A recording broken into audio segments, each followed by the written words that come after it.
Hello friends, welcome to Kalakkal kitchen. இன்றைக்கி பார்த்தீங்கன்னா ஒரு கேரட் பொரியல் தான் பார்க்க போகிறோம். சூப்பராக பண்ணலாம்.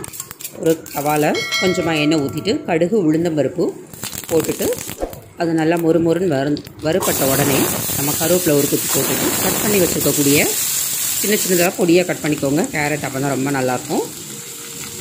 அதில் கொஞ்சம் வேகிறதுக்காக உப்பு கொஞ்சமாக சேர்த்துருக்கேன். இப்போ சேர்த்துட்டு நல்லா வதக்கிட்டு நம்ம லிட்டு போட்டு க்ளோஸ் பண்ணி நம்ம வேக விடலாம். இப்போ கொஞ்சமாக நம்ம மஞ்சள் பொடி சேர்த்துக்கலாம். மஞ்சள் பொடியும் சில்லி பவுடரும் ஒரு மஞ்சள் பொடி ஒரு 1/4 ஸ்பூன் சேர்த்துருக்கேன். சில்லி பவுடர் ஒரு 1/2 ஸ்பூன்.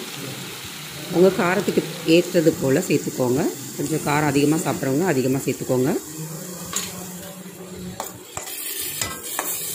கேரட் ரொம்ப ஸ்வீட்டாக இருக்கும். நிறைய பேர் விரும்பி சாப்பிட மாட்டாங்க. ஒரு சிலர் ரொம்பவே நல்லா விரும்பி சாப்பிடுவாங்க. குழந்தைங்களுக்கு ரொம்ப பிடித்தமான ஒரு கேரட் பொரியல் தான். உடம்புக்கு ரொம்ப நல்லதும் கூட கேரட் சாப்பிடும்போது. நம்ம மூடி வச்சு தண்ணி ஊற்றலாம் வேண்டாம். அதோட ஈரப்பதமே நமக்கு சரியாக இருக்கும். நல்லா கிளறி விடலாம்.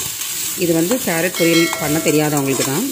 தெரிஞ்சவங்க என்னடா கேரட் பொரியல்லாம் கூட நமக்கு சொல்லிக் கொடுக்குறாங்கன்னு நினைக்க வேண்டாம். பிகினர்ஸ்க்கு யூஸ்ஃபுல்லாக இருக்கும் அப்படின்றது. அதனால் தண்ணி எதுவும் தெளித்து கூட வேக விட வேண்டாம். நமக்கு கேரட்டில் உள்ள தண்ணியே நமக்கு நல்லா சுண்டி வரும். மூடி வச்சு நம்ம வேக விட்டாலே சூப்பராக வெந்து வரும். நல்லா வெந்து முடிச்சதுக்கப்புறம் கடைசியாக கொஞ்சமாக துருவி வச்ச தேங்காய் அதில் சேர்த்துக்கலாம். தேங்காய் துருவ கஷ்டமாக இருந்தால் மிக்சியில் ஒரு கல் வச்சுட்டு அரைச்சிட்டு அதை எடுத்து நம்ம இது கூட சேர்த்துக்கலாம். தேங்காய் சேர்த்ததுக்கப்புறம் அடுப்பை அணைச்சிடணும். அதுக்கப்புறம் நம்ம கிளறி விட்டுட்டு மூடி போட்டு வேக வைக்கிற தேவையில்லை. அதோட வாசம் பார்த்திங்கன்னா அது கூட சேர்த்துட்டு ஒரு சேர நல்லா கலந்து விட்டதுக்கப்புறம் நம்ம இறக்குனாலே தேங்காயோட ஸ்மெல்லும் சரி அதோட ரொம்ப நல்லாயிருக்கும். நமக்கு சூப்பரான கேரட் பொரியல் தயாராகிடுச்சு ஃப்ரெண்ட்ஸ். இந்த மாதிரி ட்ரை பண்ணிவிட்டு உங்கள் கமெண்ட்ஸ் எனக்கு சொல்லுங்கள். இந்த ரெசிபி உங்களுக்கு பிடிச்சிருந்ததுன்னா லைக் பண்ணுங்கள், ஷேர் பண்ணுங்கள், சப்ஸ்கிரைப் பண்ணுங்கள் நம்ம கலக்கல் கிச்சனுக்கு.